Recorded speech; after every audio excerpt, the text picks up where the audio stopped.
Greetings all, I am Matt Smith and I'm continuing my video series previewing the 14 SEC teams, and today we're talking about an up-and-coming program located in Tuscaloosa, Alabama, known as the Alabama Crimson Tide.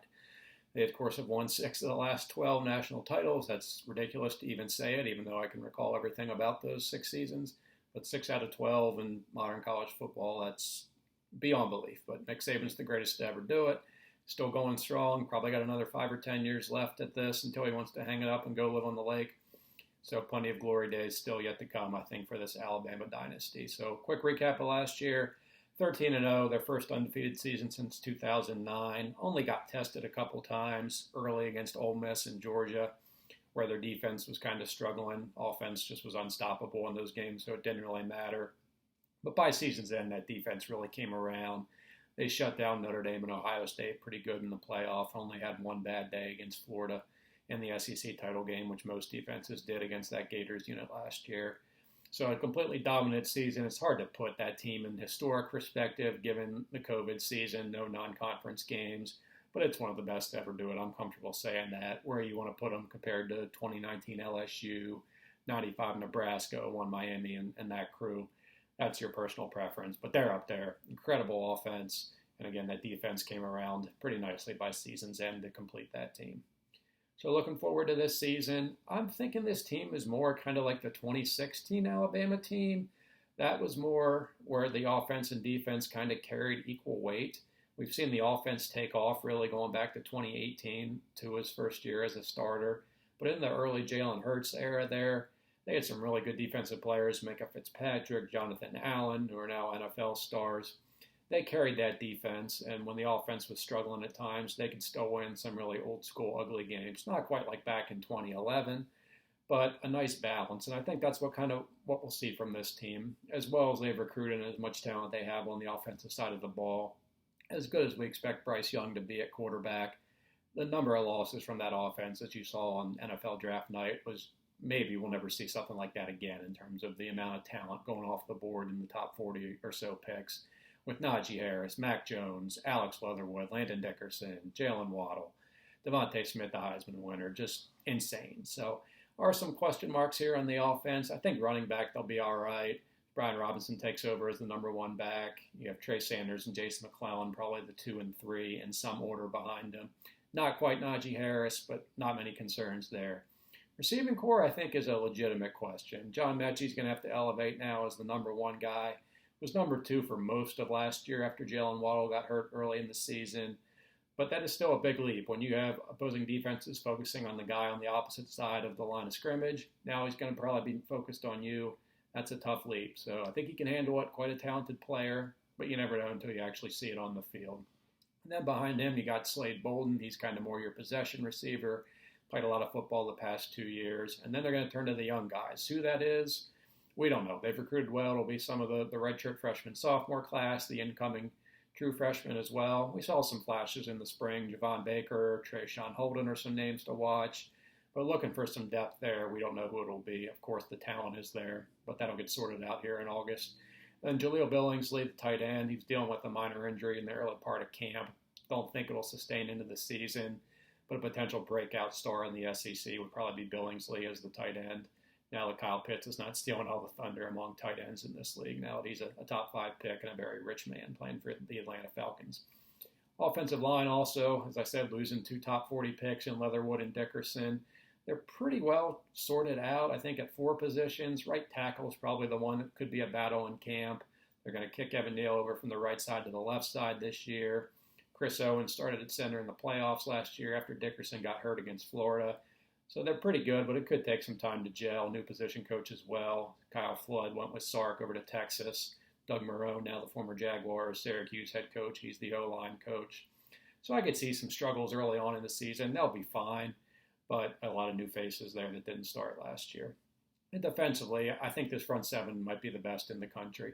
The edge rushing combo, Christopher Allen, Will Anderson, you're not going to beat that anywhere in college football. Defensive line, pretty solid. Maybe not the stars that you had, like with Jonathan Allen, who I alluded to earlier, but Fedarian Mathis, who's been there since, I think, Mike Shula was the coach. He's still there. LeBron Ray's back. He was a top recruit who's been a slow developer, but potentially a breakout player in his final season. Linebacking core still very good as well on the interior. So that front seven, right up there with Clemson, is the two best in the country. Secondary loaded as well. Patrick Surtain was a top 10 pick, but he's really the only name gone from that unit. Malachi Moore, probably a breakout potential All-American player this year as well. Of course, the best name potentially in college football, true freshman Kool-Aid McKinstry. He could step in and play right away as Surtain's replacement. So I think this defense is the best that Alabama's had in about 5 years. And again, I think with that offense probably taking a step back, we could see more like the 2016 team. They'll still be dominant. I could see this offense probably in the upper 30s in terms of points per game, could crack 40. But the defense, I think, could be back in the 14, 15 points a game range.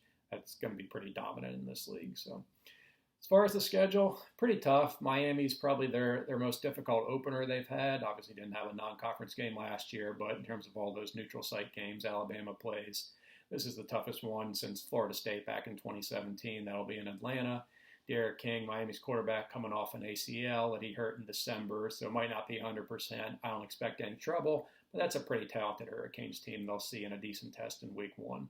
Got to go to Florida in week 3. That's the rotating game. First trip down there in 10 years.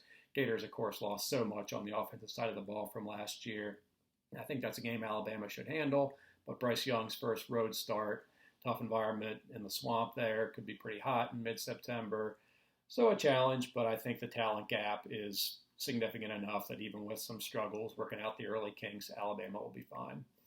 A&M and Auburn, both on the road, those could be tough. Probably a primetime game, it looks like, on CBS and College Station. Aggies should be undefeated coming into that game in mid-October. That's a big one.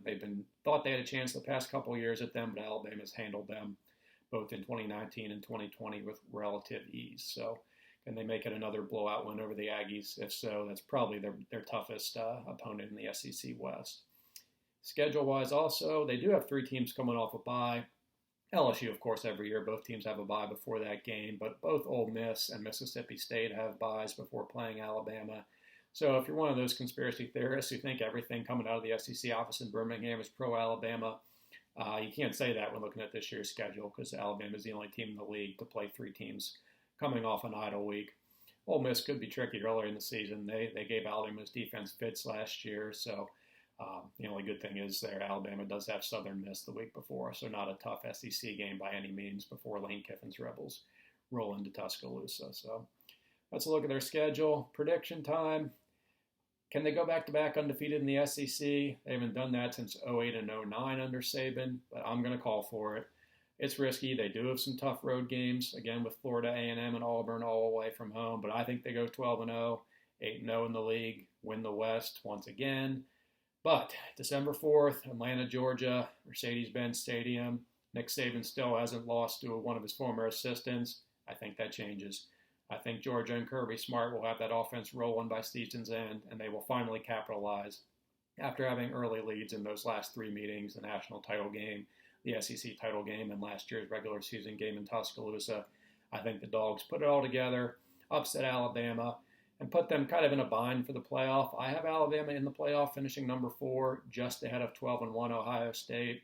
One of my big upset predictions, I have the Buckeyes losing their first game to Minnesota while they kind of sort out their quarterback situation.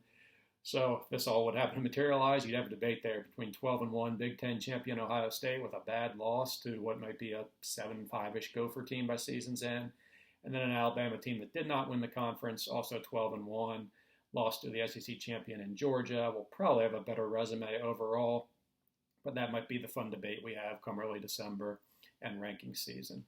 So that would send them to the Orange Bowl against their old friends from Clemson, who I have predicted to finish the regular season number 1. First meeting between those two since Clemson embarrassed Alabama in the national title game 3 years ago.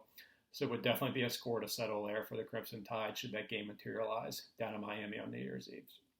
That's Alabama for you. Again, concerns with Alabama, you have to take those at a relative level because they're so minor, they recruit so well, but just some new faces again. Watch this receiving core, see who that second cornerback's going to be, but other than that, this team's loaded for bear once again, and a good chance they can win a 7th national title in 13 years if it all comes together in December and January. So thanks for watching. Let me know in the comments below what your thoughts on the Tide are. Can they repeat? Can they become the first team to win back-to-back since they did it 9 years ago in 2011 and 2012? And reach out to me on Twitter, of course, as well, at MattSmithCFB. Written preview is posted now at southernpigskin.com. And thank you, as always. Thank you so much for watching, and I'll talk to you soon.